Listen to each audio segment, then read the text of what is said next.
I'm going to show you some simple Sudoku strategies for beginners.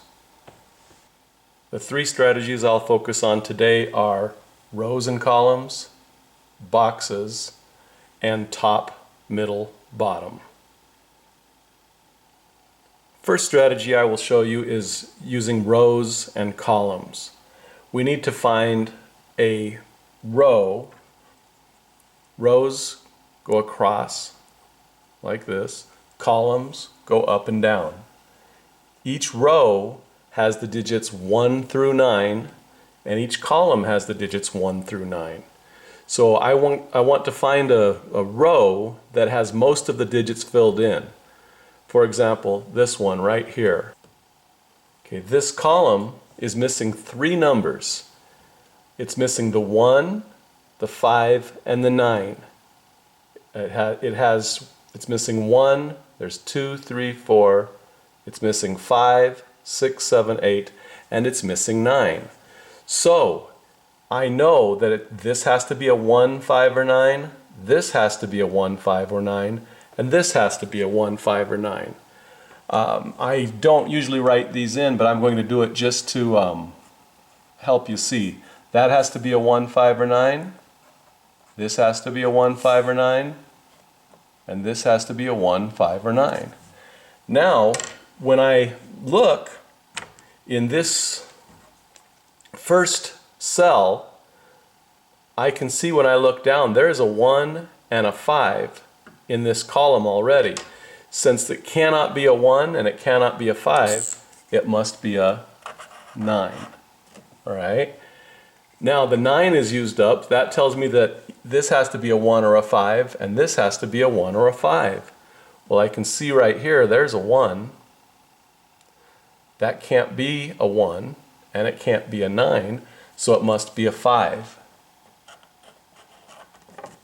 And when I look right here, well, there's a 9, there's a 5, that means this must be a 1. Now that will work on any row or any column if you choose one that has a lot of numbers. This particular row is missing 3 numbers also. I could have done the technique there. This one is missing 3. It probably would have worked there. This one is missing most of the numbers. I wouldn't try it right there. All right, that's how you do rows. And here I'll show you how to do columns real quick. Let's pick a column. This column is missing 3 numbers, so let's do this one.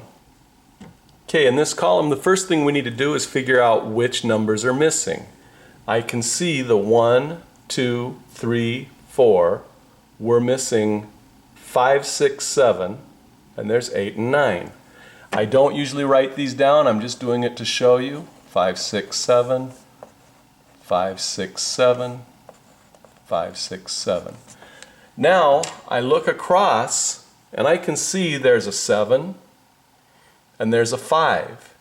If it's not the 7 or the 5, it has to be the 6. Now these have to be 5 or 7. Well, there's a 7. That tells me this one has to be a 5.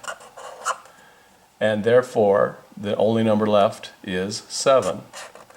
Now that I just solved for a row. I solved for a column. Next, I'll show you how to solve for boxes. The first thing we need to do is choose a box. This group of 9 is a box. This group of 9 is a box. This group of 9. So 9 cells make up a box. And what we want to do, all of the boxes will have the digits 1 through 9. I need to find a box that has most of the numbers filled in. This one is only missing 3. This one is only missing 3. This one is missing 3. Any one of those I can try this on. I think I'll try it on this one right here. Okay, in this particular box, we need to find out which numbers are missing. We have 1, 2, 3, 4, 5. We're missing 6. We have 7. And we're missing 8 and 9. So we're missing 6, 8, and 9. Again, I don't usually write these, but I will just to help teach. 6, 8, 9, 6, 8, 9, 6, 8, 9. I know that each of those boxes needs to contain either a 6, a 8, or a 9. When I look across, I can see that there's already an 8 in this column. Neither of those can be an 8. If the 8 isn't in those two boxes, then the 8 must be in this box. And that tells me that these two need to be a 6 or a 9. Well, I can see there's a 6 in this column and a 9 in this column. So that tells me this one has to be the 9 and this one has to be a 6. All right, so that is how you solve for a box. We've just done rows and columns. That's how you do boxes. Next, I will show you how to solve using the top, middle, bottom method. The top, middle, bottom technique works like this. There are individual cells, there are rows, there are columns, and there are boxes. Across the top, this top section has 3 boxes. 1, 2, 3. When I look at these 3 boxes, there are 3 rows: top, middle, and bottom. And what I need to do is look for places where, for example, there's a 9 in the bottom of this box, there's a 9 in the middle of this box, so there has to be a 9 in the top of this box. Bottom, middle, top. Here's a 9 in the top. Okay. Now, I can find other places that do the same thing. For example, here is an 8 in the bottom of this row of boxes, 8 on the bottom, 8 in the middle. That tells me one of these 3 has to be an 8. The only open spot is right here. Let's see if I can see any more of those. Let's try going up and down. We'll do left, middle, right. Here is a 7 in the middle. Here is a 7 on the right. So we have a 7 in the middle, a 7 on the right. That means one of these two has to be a 7. Well, the bottom it can't be, so that this is a 7. Okay. So when you do top, middle, bottom, or left, middle, right, you just look for opportunities. For example, here we have a 7 in the right of this box, a 7 on the left of this box. Left and right are both filled. That means we need to have a 7 in the middle column of this box. One of these two has to be a 7. It cannot be this one, so the 7 has to go here. So the 3 techniques I've shown you are rows and columns, boxes, and now top, middle, bottom. And now I'm going to take this easy Sudoku puzzle and I will show you how I would solve it, and I'll try to make sure that I use all 3 of those strategies when solving this puzzle. I'll just use various techniques. I'll mix them in. Maybe I'll start across the bottom and I'll do top, middle, bottom. I see there's a 1. There can't be a 1 in the bottom. There can't be a 1 in the middle because it's already there, so the top one has to be a 1. Now I could keep going across and saying 1, 1. One of the 2 of these has to be a 1. So I might as well say it can't be this right side, so it must be the left side. So I've just gotten middle, top, bottom. And now, just to show you, you don't have to keep going the same direction. I can see there's a 1 in the middle, a 1 on the right side. So we have middle, right, left. One of these 3 has to be a 1. So there we go. Now, if I wanted to keep going, another trick I might do, let's see what's left here. 1, 2, we have 3, 4, 5, 6. These have to be 3 or 6 because that's the box technique. Well, this can't be a 6, so it must be a 3. And if that's a 3, this has to be a 6. And let's just see where else I want to go.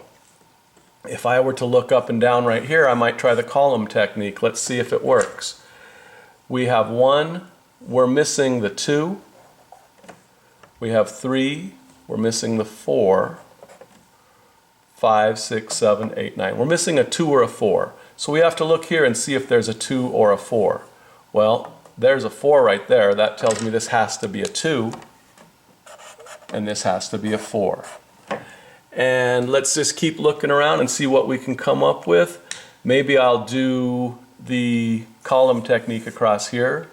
We have 1, we're missing 2, 3, 4, 5, 6, 7, 8, and 9. 2, 6, 9. I think that might be the one I did in the example. I can't remember, but we'll find out. Let's see. This is a 6. That tells me that this one can't be a 6. It must be a 2 or a 9. And I like to draw a little circle around them if I get down to 2 numbers. That way I know it's a 2 or a 9. 2, 6, or 9. There's a 2. There's a 9. That tells me this one has to be a 6. And this one has to be a 2 or a 9. Well, we already have a 2 in this box, so that tells me this is a 9, and it tells me this is a 2. All right. And then I'll just keep going around the puzzle. Let's see what else we can find. Well, across the top I see there's 2 things missing. 1, 2, 3, 4, 5, 6, 7, 8, 9. This is 5 or 9. This is 5 or 9. I could write them in just to help you to see, but I don't need to write them in because I already know, I can see there's a 5 right there. So if this cannot be a 5, it must be a 9, and this must be a 5. And now I can see that there's only 2 things left here and 2 things left here. If I were solving this puzzle, I might just figure out what those 2 things are. Let's see. 1, 2, 3, 4. 5, 6, 7, 8, 9. This has to be 2 or 4.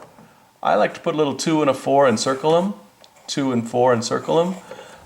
I don't know which ones goes where, but I know that's a 2 or a 4, and that's a 2 or a 4. Let me try the same thing here. 1, 2, 3, 4, 5. These are 2 or 5. And 2 or 5. That didn't tell me what the answer was, but it did tell me what this answer right here is. Because in this particular column, I see I have 1, 2 is going to be in one of there, 3, not 3, not 3, not 3, not 3, not 3, not 3, not 3, and not 3. That tells me this one must be 3. And let's see, I have 2 things possible here. Let's just see what they are. 1, 2, 3, 4. These are going to be 5, 6, or 7. These are going to be 5 or 7, and I'll circle them, even though I already know what the answer is. The reason I know what the answer is, there's a 7 right here. So that means this can't be a 5 or a 7. It must be a 5. If that's a 5, that's a 7. And let's see where else I can go with this puzzle. Across the bottom, I see there are 2 things. Let's see what they are. There's a 1, 2, 3, 4, 5, 6, 7, 8, 9. So this is a 2 or a 3, and this is a 2 or a 3. I don't really need to write them down because I can see that that is a 2. This cannot be a 2, so it must be a 3. And if that's a 3, this one must be a 2. And now, if I look up and down this column, I don't know what those 2 numbers are, but I'm going to go ahead and write them in and see if I can figure them out. In this particular column, we've got 1, 2, 3, 4, 5, 6, 7, 8, 9. 6 or 9.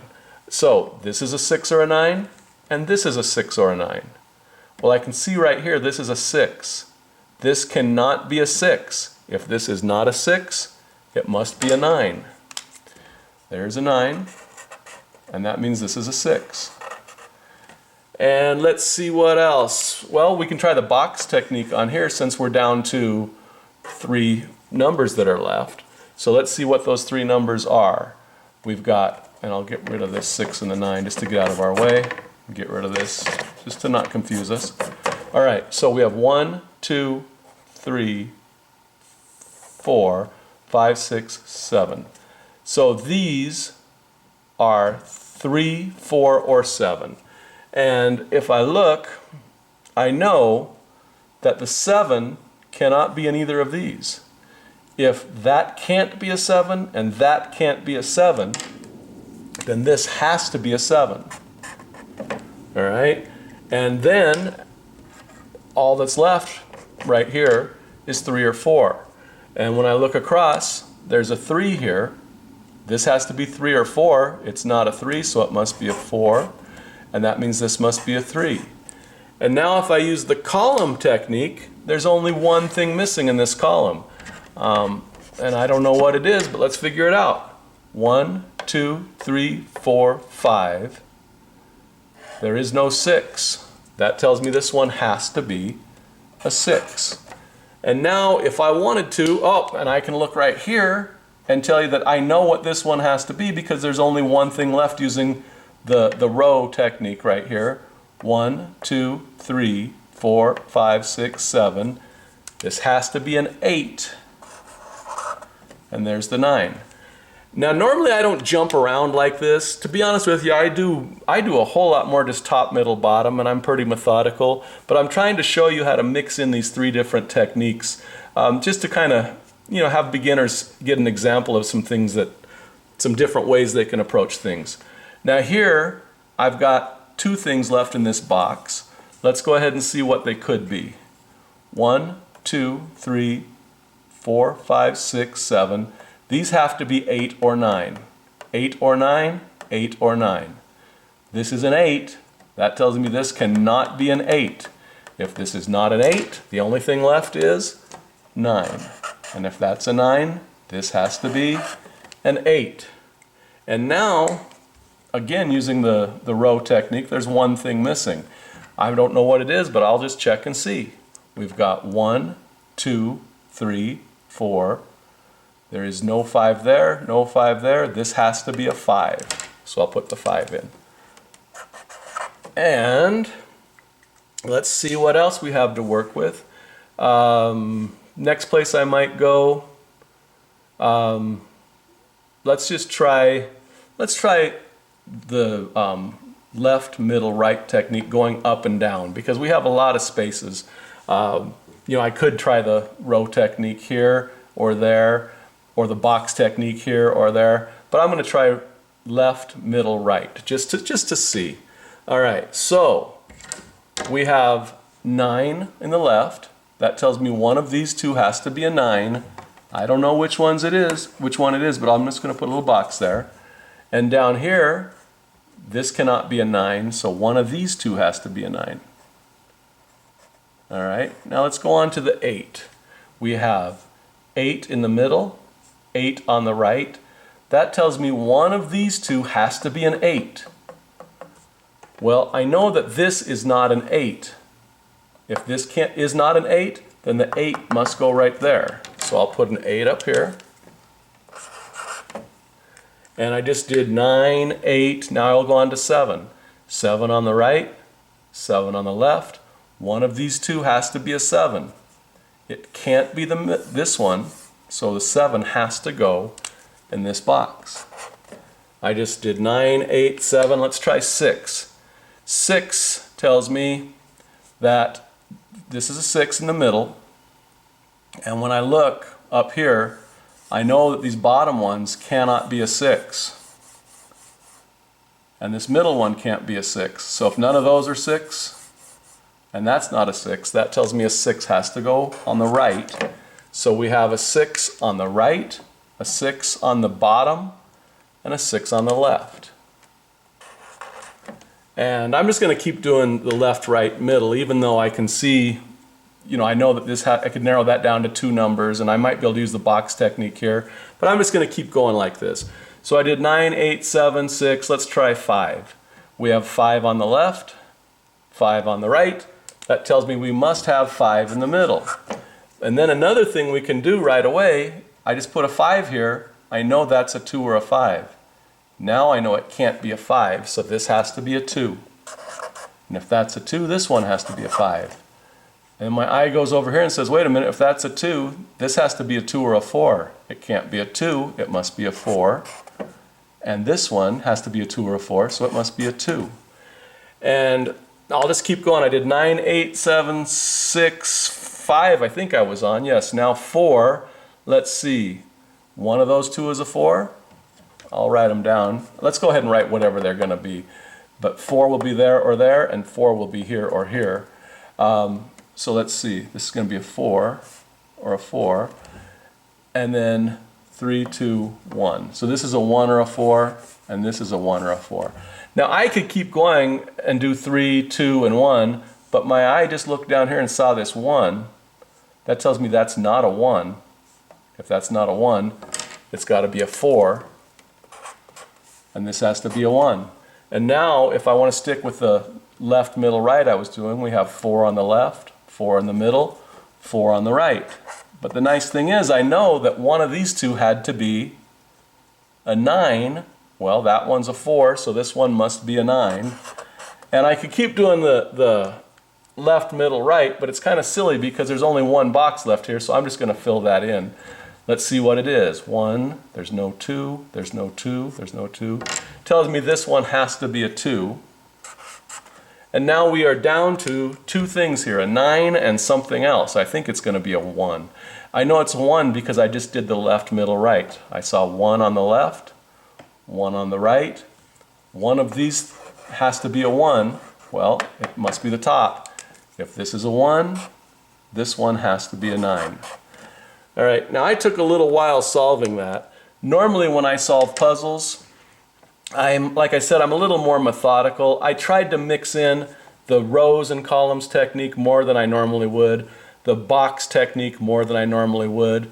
When I get to more difficult puzzles, I use paired numbers technique that I have in some of my other videos. But anyway, hopefully I showed a beginner 3 good techniques that can help you to solve easy puzzles. When you get to harder puzzles, you'll need to do some other things, but I hope this was helpful. Have a good day.